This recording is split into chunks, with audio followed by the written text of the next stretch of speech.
No programa Jovem Pan Esportes, especialistas falam sobre partida de volta da Copa do Brasil entre São Paulo e Corinthians. Agora, Mauro, e no Corinthians?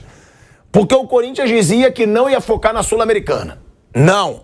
Time reserva, foco é Copa do Brasil, que tem grande chance de título e é afastada da zona de rebaixamento do Campeonato Brasileiro. O que não aconteceu, hein? O que isso altera no clima do Corinthians e na estratégia do Vanderlei Luxemburgo?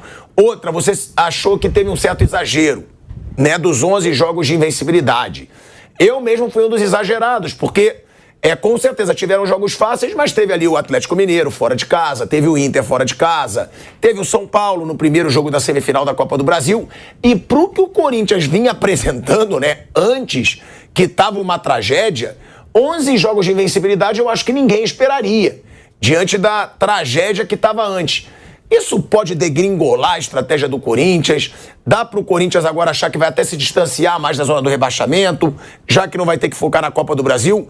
O que esperar, Mauro, para os próximos dias e meses até o fim da temporada desse Corinthians do Vanderlei Luxemburgo? Será que agora também vai focar na Sul-Americana?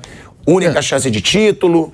Tem que ver aqui quais são os próximos jogos do Corinthians, né? Eu acho que esse é um ponto bem importante, porque essa invencibilidade, né? Estou até procurando aqui para pegar. O próximo é o Cruzeiro. É o Cruzeiro. Fora. Já começa a complicar. Mas você vê, o Corinthians. Eu vou pedir pro Kaique me mandar, se você tiver. Os jogos com o Corinthians foram nessa série aí. Pegou o Universitário, Bahia. 2 vezes o Universitário, né? Universitário, muito fraco. Bahia, zona de rebaixamento. Pegou São Paulo, ganhou. Essa é uma vitória importante. Mas não jogou bem. Não jogou bem. Renato Augusto carregou nas costas. Vasco, zona de rebaixamento. News Old Boys jogou defensivamente contra o News. Até aqui em São Paulo correu risco contra o News, que não é um dos principais times da Argentina hoje. Inter reserva, aí empatou, você deu empate no último lance. E jogou também defensivamente, aí encontrou um gol. News de novo, já falei. Coritiba, zona de rebaixamento, e agora perdeu para o São Paulo. O Corinthians pegou uma sequência, assim, teve vitória com o Fluminense, vitória contra o Atlético, foram importantes. Teve alguns momentos importantes. O Corinthians tem alguns bons jogadores. E antes, assim, o estágio anterior, acho que não serve de parâmetro para nada, porque era muito ruim. Era muito ruim. O que o Corinthians tinha ali era nada. Antes da chegada do Vanderlei, que pelo menos ele é um técnico com alguma experiência. A tentativa com o Lázaro não deu certo. Pode ser que amanhã ele vire um bom técnico, mas não deu certo. O Corinthians ele era um deserto nesse começo de ano, no começo do ano, né? Então houve uma melhora, mas acho que não a ponto de chegar no nível de competitividade do São Paulo. E é uma sequência assim, que o time venceu os jogos, isso não é irrelevante, houve um progresso. Mas o Corinthians não mostrava futebol. Um futebol de um nível que você fala, não, esse vai bater de frente com o São Paulo. Agora vamos ver qual vai ser a sequência de jogos para ter uma ideia do que virá por aí. Eu acho que esse é um ponto importante. São os adversários que o Corinthians terá daqui para frente, né? A partir daí a gente vai ter uma ideia do que esse Corinthians pode oferecer, do que ele pode fazer. Porque foi um recorte, eu diria, interessante aí para ele, o Corinthians, já da temporada. Agora vai ter uma sequência talvez mais difícil e a gente vai ver se de fato o time vai mostrar progressos, vai ter mais tempo, vai ter a semana de Copa do Brasil aí. Se bem que os jogos são... Você quer saber os jogos aqui, ó? Os jogos são os domingos, nem muda muita coisa não. Ó, Cruzeiro fora, Estudiantes em casa. Estudiantes é um dos piores adversários para pegar na Sul-Americana, né? Esse é um time melhor, do que o News. Eu creio que vai ter uma dificuldade maior. Cruzeiro fora, Estudiantes em casa, Goiás em casa e Estudiantes fora. Palmeiras em casa, Fortaleza fora, Botafogo em casa, São Paulo fora, Flamengo em casa, Fluminense fora. Então, essa é uma sequência péssima. Então, bem diferente do que eu falei aqui agora. Você vê que muda bastante. Se o Corinthians tiver, não digo que ficar invicto esses jogos todos, não estou aqui com essa expectativa, mas se conseguir enfrentar essas equipes, pontuar, fazer bons jogos contra adversários mais fortes, a gente vai ver um Corinthians talvez que não fique invicto, mas que faz assim, está jogando bem. Esse é o ponto, porque você pode observar, mesmo com a série invicta, quais foram as grandes atuações? Quando que o time estava jogando de fato bem? Tanto que, assim, ontem eu não fiquei nem um pouco surpreso com o que aconteceu. Eu já imaginava, chegamos a falar sobre isso aqui, o São Paulo melhor em positivo, colocando o Corinthians contra as cordas, e me impressionou, não me surpreendeu, mas impressionou a desorganização defensiva de um time com proposta defensiva, que entrou para se defender e não conseguiu. Aí no segundo tempo ele muda, põe o Fagner e o Rojas. Eu entendo o Rojas no segundo tempo, porque ele vem de uma lesão, se machuca bastante também esse rapaz. E não teria talvez condições de jogar toda a partida. E como o Vanderlei falou, de repente o Rojas deu um chute ali incrível de fora da área, bate muito bem na bola. Se o Rafael não faz defesa e sai o gol, ele de repente ia para os pênaltis. Então, assim, era um coringa que ele tinha ali no banco, o Vanderlei, para tentar mudar. Quase deu certo. E eu acho que ele está correto de colocar o jogador no banco, porque se põe de saída, de repente tem que pegar na bola. O cara está voltando de lesão, não está bem, entrou num outro momento do jogo e quase que ajuda o Corinthians a chegar a um resultado improvável. Que ontem era o jogo para perder demais. O 2-0 foi barato é para perder demais, acho eu, minha opinião. Então acho que assim, o Corinthians agora volta a uma realidade. Né? E ontem eu vi muita gente um pouco decepcionada justamente com isso, muitos corintianos incomodados com a maneira que o time se apresentou. O problema não é você jogar defensivamente. Nada. É você jogar só no final, né? Você jogar defensivamente mal, não ter uma saída de bola, não conseguir reter uma bola no ataque. Gente, parecia uma parede, jogava para lá, voltava, ia, voltava. E São Paulo só em cima. O primeiro tempo foi ridículo. Era evidente. O torcedor corintiano, assim, o primeiro tempo foi ridículo. Antes do primeiro gol do São Paulo, era evidente que o gol era questão de tempo. Estava na cara, entendeu? Porque chegava toda hora o São Paulo. E você vê que até no gol do Lucas, que ele quase perdeu, que ele cabeçou na trave e voltou, não tem um rebote, não chega ninguém para dividir, não aconteceu nada. É o Cássio e ele se engalfiando ali, a bola indo para dentro do gol, ainda houve a dúvida ali do VAR, se bateu na mão ou não, o gol foi perfeitamente legal, e ali o São Paulo já alcançou o placar de que precisava, ainda no primeiro tempo. Então acho que agora vem uma fase que o Corinthians vai ter, isso é inevitável, você pega uma sequência com times, circunstancialmente a tabela te oferece times mais fracos, né, e também os confrontos internacionais não eram dos mais desafiadores, agora a tendência é aumentar a dificuldade. Você passa de fase. O próprio Goiás... É a sequência, Mauro, inclusive, que o Corinthians ficou tanto tempo sem ganhar, com o Vanderlei Luxemburgo. Sim. Ele pegou essa sequência. É um recorte desse. Pegando o Flamengo, Palmeiras, Fortaleza, São Paulo. O Goiás, em tese, é o mais fraco. Mas até o Goiás melhorou. Inclusive tem conseguido resultados até fora de casa. Até o Goiás já melhorou. Então, a tendência, de fato, agora o Corinthians vai se provar. Né? E não muda tanto, né? Porque vai ter jogo no meio de semana agora, vai ter no outro meio de semana, e as finais da Copa do Brasil, caso a gente tivesse passar, é só no final, é só daqui a um mês e são 2 domingos. Né? Então, o que vai mexer para o São Paulo é que ele vai ter que remanejar algumas datas aí em algum momento. O São Paulo deve passar por uma situação que o Flamengo viveu há 2, 3 anos, que fez 3 jogos em uma semana. Jogo um dia, outro não, um dia, outro não, um dia, outro não, uma coisa assim. É provável que isso aconteça, porque ele avançando na Sul-Americana, se ele avançar mais ainda, né? Ele vai chegar uma hora que ele vai ter que jogar 3 partidas em uma semana.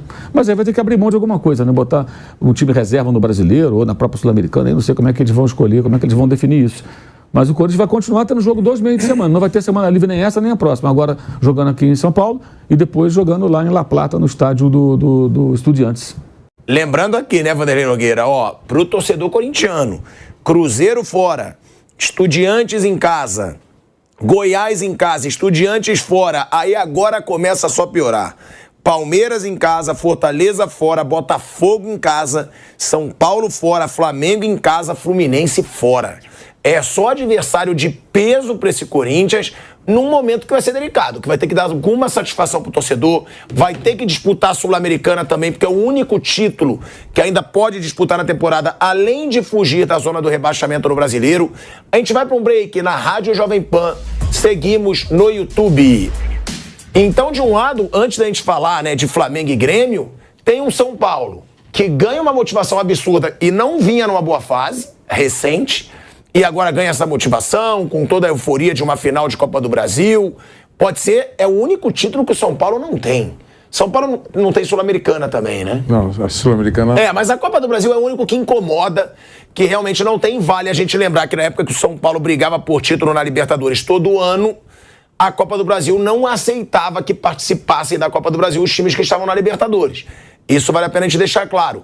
Agora, tem esse São Paulo com a euforia e um Corinthians que pode aí de novo mergulhar num momento de pressão, né? Bom, com relação ao Corinthians, de novo, né? Recua um pouquinho no tempo, estava todo mundo dizendo que o Corinthians, e eu também estava nesse pacote, esquece, não tem time para participar dessas competições. O negócio é só Campeonato Brasileiro. O temor, o pavor, a palavra foi usada aqui várias vezes, o pavor é a zona do rebaixamento. A coisa está tão ruim que tem que pensar no Campeonato Brasileiro. Copa, todo ano tem, vai participar, o problema é escapar do rebaixamento. Nós falamos isso aqui, tá certo? Aí, o cenário mudou e ele ficou vivo até ontem. Ele ficou vivo em 3 competições. Surpresa! Era improvável o fato de o Corinthians estar vivo em 3 competições. né? E, puxa vida, o objetivo maior era o Campeonato Brasileiro. Hoje, ele está a 5 pontos da zona do rebaixamento. Essa série que você acabou de dizer aí é extremamente perigosa. Está com pipinaço o Corinthians. E eu repito, 5 pontos só da zona do rebaixamento. Ele tem que ficar muito preocupado com isso. Agora, foi eliminado ontem, continua vivo, mas agora, se tiver que optar, eu acho que tem que optar pelo afastamento da zona do rebaixamento. Eu sei que você falou aí que é competição, que é sonho de título e tal, mas uma coisa é sonhar, outra coisa é ter um pouquinho de realismo na vida. O importante para o Corinthians agora, depois dessa eliminação, é pensar no Campeonato Brasileiro como segunda opção a outra competição. E o São Paulo, de novo, o cenário faz com que ele tenha o peito estufado, tem o Lucas Moura, que está numa boa fase, vai chegar mais reforço em campo. Então ele pode respirar um pouquinho mais e pode sonhar um pouquinho mais alto. E vai enfrentar o Flamengo, que é grande adversário, dentro de um mês. É um século no futebol. Pode ter gente suspensa, gente machucada, sei lá, pode ter muita coisa nesse período todo, nessas semanas. Qual é o próximo adversário de São Paulo? É o Botafogo, é o líder do campeonato. A gente está voltando aí para a Rádio Jovem Pan em 3 segundinhos. De volta, hein? De volta à Rádio Jovem Pan, agora na rádio e no YouTube. Ô Flávio Prado, sobre essa situação, né? O Vanderlei Luxemburgo, ele deu a justificativa. E aí eu vou querer ouvir o Mauro também, antes da gente ir pro jogo do Flamengo com o Grêmio. Ele fala que ele escolheu o segundo tempo.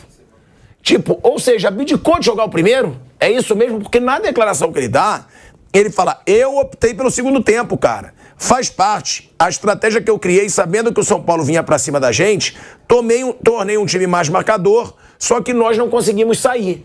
Vamos ouvir aí a declaração do Vanderlei Luxemburgo, depois eu quero ouvir o Flávio Prado e o Mauro, antes da gente falar sobre a outra semifinal, Flamengo e Grêmio. Vamos ouvir aí o Luxa. Cara, eu optei pelo segundo tempo, cara. Faz parte. A estratégia que eu criei era sabendo que o São Paulo ia vir para cima da gente, né? Então tornei um time mais marcador, mas com saída também, só que nós não conseguimos sair.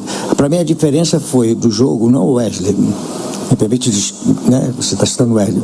A diferença foi que o São Paulo jogou a 200 por hora no primeiro tempo, nós corremos a 20. Eles correram a 200, nós corremos a 20 num jogo de decisão. A intensidade do São Paulo foi totalmente diferente da nossa no primeiro tempo. Então, essa fez a diferença. Então, aquilo que eu pretendia, levar o jogo para o segundo tempo, para poder expor o São Paulo, os contra-ataques nossos, aí você sai perdendo 2-0, mudou. Nós é que ficamos expostos ao contra-ataque. O São Paulo jogou com uma intensidade forte e nós não conseguimos sair jogando e dar intensidade, uma marcação mais encaixada, então não conseguimos marcar. Então o São Paulo mereceu o resultado no primeiro tempo e soube trabalhar bem o segundo tempo para poder segurar a vantagem. É que nós temos a mania no Brasil de achar um culpado por alguma coisa e esquecer do mérito do adversário. Se alguém pode tirar o mérito do São Paulo hoje, São Paulo, da maneira como jogou, com a intensidade que jogou, o Lucas pegando toda a jogada ali, conseguindo fazer uma aproximação com o ataque, a gente não conseguindo encaixar. Então, se quer tirar o mérito do São Paulo, não quero responsabilizar a minha equipe só. Acho que nós podemos ter dado uma intensidade maior, não demos, e em virtude do São Paulo ter jogado um grande jogo. Jogou melhor que a gente no primeiro tempo, e nós jogamos um pouco melhor no segundo tempo, mas sem também machucar o adversário, machucar no sentido de atacar o adversário. Então, não vamos buscar um culpado. É o Luxemburgo, tá bom, então sou eu. Se você quer que seja eu, sou eu. Você... Olha aí, Flávio Prado. Ele foi sincero, pelo menos.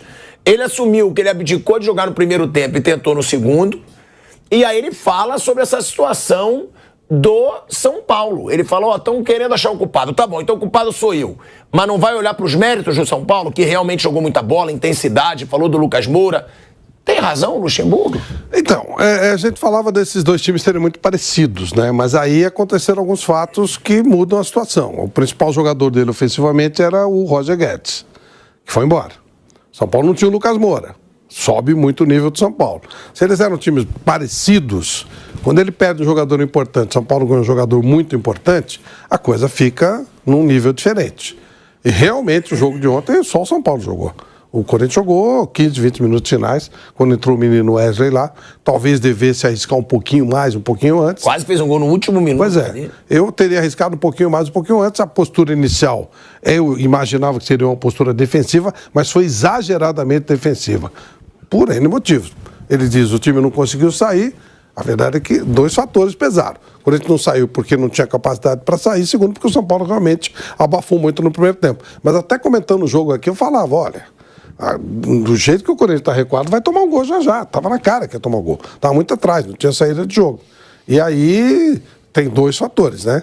Incompetência do Corinthians para sair jogando e mérito do São Paulo. Acho que os 2 fatores se juntaram e essa mudança em 3 semanas, ela ficou bem clara, né? Quando o Corinthians perde um jogador que era o seu jogador mais importante, nem acho que era tão assim, mas era o jogador mais importante do Corinthians, e o São Paulo ganhou uma força que não tinha. Então o jogo ficou realmente desproporcional e ainda essa pegada do São Paulo foi muito diferente, especialmente no primeiro tempo.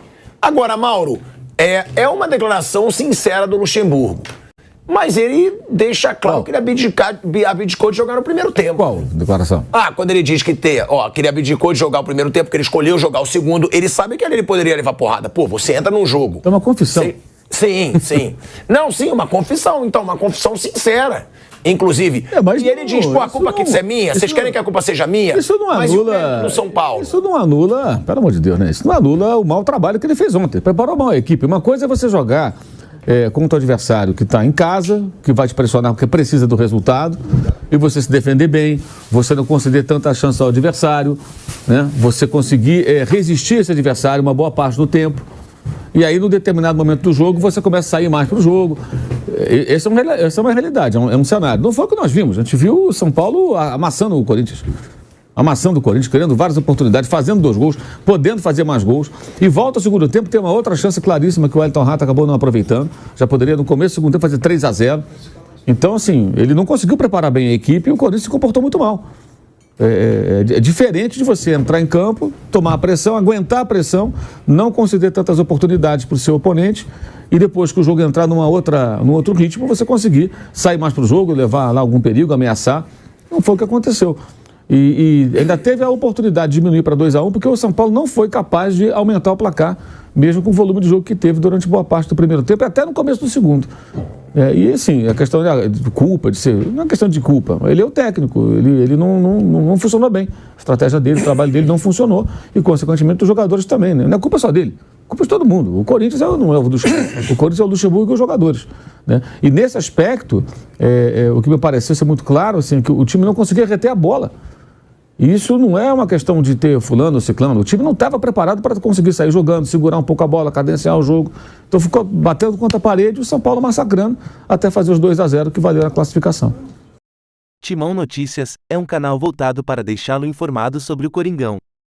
Para manter-se atualizado, inscreva-se no canal, deixe seu like e compartilhe com outros do Bando de Loucos.